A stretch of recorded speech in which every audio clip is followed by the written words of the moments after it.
시청자 여러분, 안녕하십니까? 여러분의 경제적 통찰력을 길러주는 경제 아카데미입니다. 오늘의 경제 아카데미를 시작하기 전에 먼저 구독과 좋아요 버튼을 눌러주시면 감사하겠습니다. 지금부터 오늘의 경제 아카데미 방송을 시작하겠습니다. 오늘은 2020년 9월 18일 조선일보. 오늘의 제목은 1주택 1분양권은 2주택인가? 내년부터 취득한 분양권은 주택에 포함된다라는 내용을 가지고 살펴보도록 하겠습니다. 국세청 주택세금 백문 백답을 게시하였습니다. 아파트 분양권은 언제부터 주택수에 포함되어 양도세 중과 대상이 되나요? 1주택자라도 실제 거주 기간이 필요하면 양도세 공제를 받지 못한다는데 사실인가요? 올해와 내년에 주택 관련 세제가 크게 바뀌면 납세자들의 혼란이 가중되고 있습니다. 국세청은 17일 부동산 관련 세금 관련 궁금증을 문답풀이식으로 해설해 풀어낸 부동산 3법 등 주요 개정 내용과 백문백답을 풀어본 주택세금 자료를 국세청 홈페이지와 홈택스에 게재했다. 주요 내용의 Q&A로 소개합니다. 1주택자도 거주 안 하면 양도세 공제 대폭 줄어.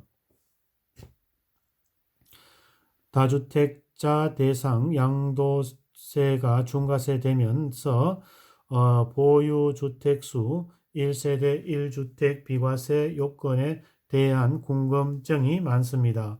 분양권이나 오피스텔이 주택수에 포함이 되는지, 언제 사들인 주택부터 계산이 되는지 등이 내년부터 장기 보유 특별 공제 요건이 거주 기간이 추가되는 것은 1주택자에게 민감한 부분입니다. 보유 기간에 따라 연 8%씩 적용하던 공제율이 보유 기간 4%, 거주 기간 4%로 바뀐 것이 핵심입니다. 분양권 주택수에 포함되는가? 현재 보유하고 있는 분양권은 주택수에 포함되지 않고 2021년 1월 1일 이후 새로 취득한 분양권부터 주택수에 포함됩니다. 1세대 2주택자가 조정 대상 지역에 있는 주택을 2021년 6월 1일 전후로 양도하는 경우 양도소득세 부담 차이는 다주택자 양도세 중과는 내년 6월 1일부터 시행됩니다. 만일 양도 차익을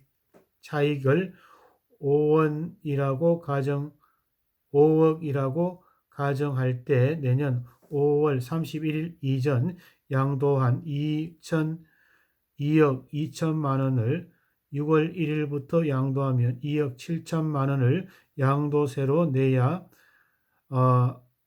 내야 해 4,900만 원어치가 차이가 납니다. 부부 공동 명의는 고령자 장기 보유 공제 안돼.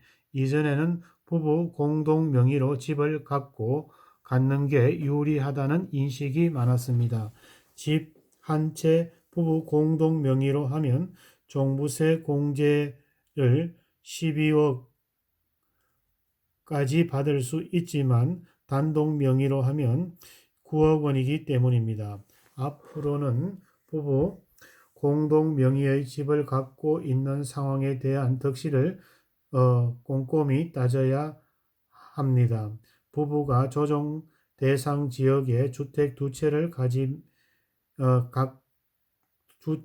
각각 50분 지분으로 소유하는 경우 주택수는 주택의 지분과 부속 토지만 소유한 경우에는 주택을 소유한 것으로 보기 때문에 부부 모두 조정 대상 지역의 2주택에 해당합니다. 부부가 합산해 4주택을 소유하고 있지만 주택 3개는 주거 전용 면적이 40제곱미터 이하이면서 기준 시가 2억 원 이하의 소형 주택이고 4주택 모두 보증금만 받고 있는 경우 임대소득세가 과세되는가?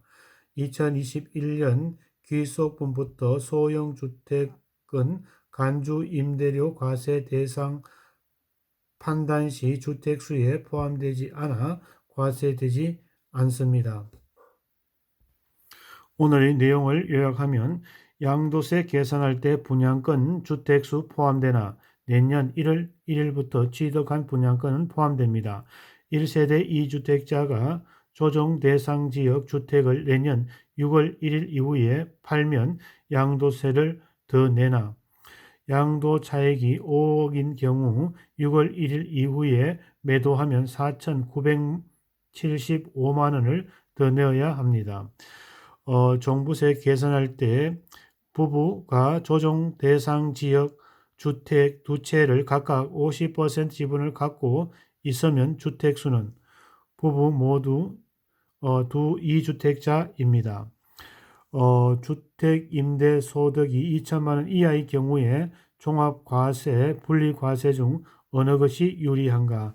납세자마다 사정이 달라 일률적으로 판단할 수 없다라는 내용을 가지고 살펴보았습니다. 내년부터 취득한 분양권은 주택에 포함된다는